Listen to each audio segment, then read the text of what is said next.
अस्सलाम वालेकुम वरहमतुल्लाहि वबरकातुहू औज़ु बिल्लाहि मिनश शैतानिर रजीम बिस्मिल्लाहिर रहमानिर रहीम। ప్రవక్త మొహమ్మద్ సల్లల్లాహు అలైహి వసల్లం గారు అల్లా యొక్క ప్రవక్తల్లో చివరి ప్రవక్త. మరి ఈ ప్రవక్త మొహమ్మద్ సల్లల్లాహు అలైహి వసల్లం గారితో ఆయన జీవించి ఉన్నప్పుడు ఆయనతో ఉన్నటువంటి శిష్యులను సహబాలు అని అంటారు. మరి ఈ యొక్క సహబాలలో కొంతమంది ఆయన తోటి ఉన్నవారు, ఆయనను కలిసిన వారు, ఆయన దగ్గర విద్య నేర్చుకున్నవారు, విషయాలు అడిగినవారు, వారు చెప్పిన విషయాలని, వారు చూసిన విషయాలని, వారు రాసిన విషయాలని ప్రవక్త మొహమ్మద్ సల్లల్లాహు అలైహి వసల్లం గారి యొక్క జీవితంలో జరిగిన, చెప్పిన, చూసిన, ఆపిన, చేయమన్న విషయాలని హదీసులు అని అంటాం.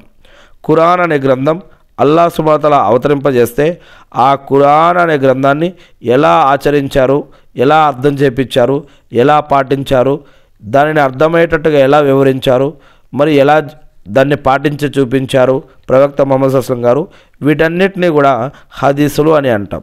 ఇలా ప్రవక్త మొహమ్మద్ సల్లల్లాహు అలైహి వసల్లం గారితో ఉన్నటువంటి శిష్యులు మరి కొన్ని హదీసులను చెప్పారు. దాంట్లో ముఖ్యంగా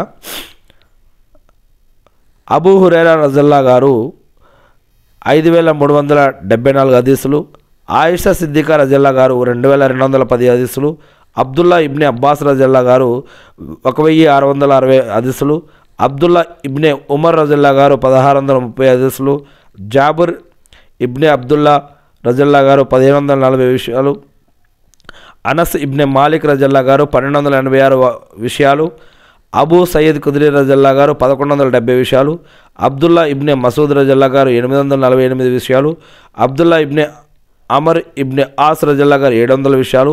ఇలా ఇంకా కొంతమంది మరి ఇవే కాకుండా కొంచెం హెచ్చు తగ్గులతో అనేక విషయాలని ప్రవక్త సహబాలు తెలియజేశారు అని, దాంట్లో ప్రవక్త గారి యొక్క సతీమణులు రజల్లాహు గారులు మరియు ప్రవక్త గారి యొక్క శిష్యులు మరియు ఆ శిష్యుల యొక్క కుటుంబీకులు ఇలా అనేక మంది అనేక హదీసులు తెలియజేసి ఉన్నారు.